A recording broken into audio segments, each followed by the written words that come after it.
En av de absolut finaste händelserna var när vi hade en sommaraktivitet och det kom dit en flicka med sin bror. Och hon var där hela dagarna och tittade på sin bror när han spelade och självklart frågade vi hela tiden, vill du inte vara med och spela? Och hon sa att nej, jag vill inte. Samma sak andra dagen, jag vill inte heller. Sen kom vi till den tredje dagen och sa, du måste ju vara med. Och då sa hon så här, men jag får inte för mina skor kan gå sönder. Och då sa jag att, men om vi spelar utan skor allihopa då?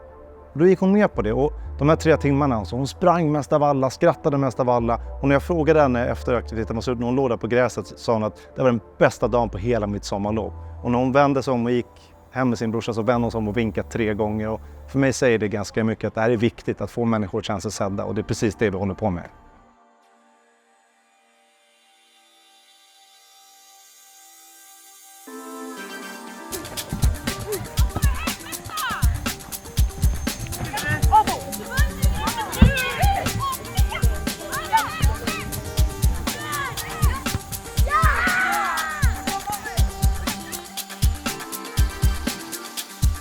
Så nu är vi i Hagalund, ett otroligt viktigt ställe för oss i AIK Fotboll. En plats där många av våra spelare faktiskt kommer ifrån. Det är en plats som de flesta vet om. Och här är en av de platser vi har Trueboll-initiativet på fredagarna, precis som vi har i Husby. 2 stycken områden som faktiskt liknar varandra. Det är platser där man behöver lägga kraft på att få människor att känna sig som en del av samhället. Där man behöver lägga kraft på att få människor att känna att de har en plats. Och det är det här hela samhällsdiskussionen ligger så här. För hur ska vi motivera människor som kanske har det dåligt ställt att välja att gå i skolan 12-15 år för att komma ut i arbetslivet och få en lön på kanske 25 000. Där du kan få 25 000 i veckan för att hålla en väska i ditt skåp. Att få människor att se varför den här andra vägen med skolan är bättre över tid. Men det är också väldigt lätt för oss som har allt det där. Som har alla förutsättningar att säga att men man kan inte välja kriminalitet. Fast om du inte har någonting och inte känner att du är en del av samhället, då är det väldigt mycket svårare att säga nej till de här pengarna som kanske kan hjälpa din familj nu.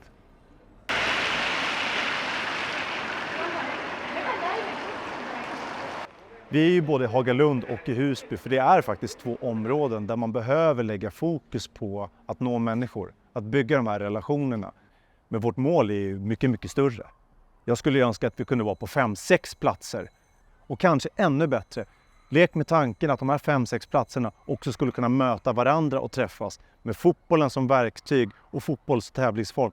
Få de här mötena mellan människor från olika ställen.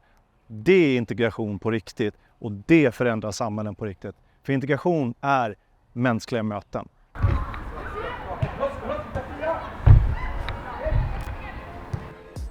Hej. Jag älskar den här typen av initiativ för att jag kommer ju själv från en fotbollsbakgrund och har spelat på hög nivå. Men slutade faktiskt på grund av de normer, de strukturer som fanns inom elitfotbollen. För jag tyckte inte att den platsen var en plats där alla tilläts vara den de var och ville vara. Utan man helt enkelt skulle passa in och ta på sig en mask och spela en roll. Så därför dog liksom kärleken för att spela fotboll för mig.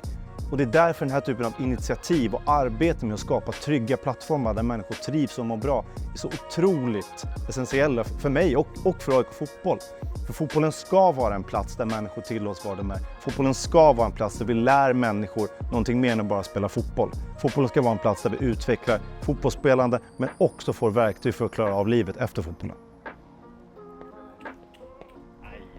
Man skulle nästan kunna tro att jag har sagt det tidigare, eller hur? Jag blir fan taggad på att spela fotboll. Ja, men du ser.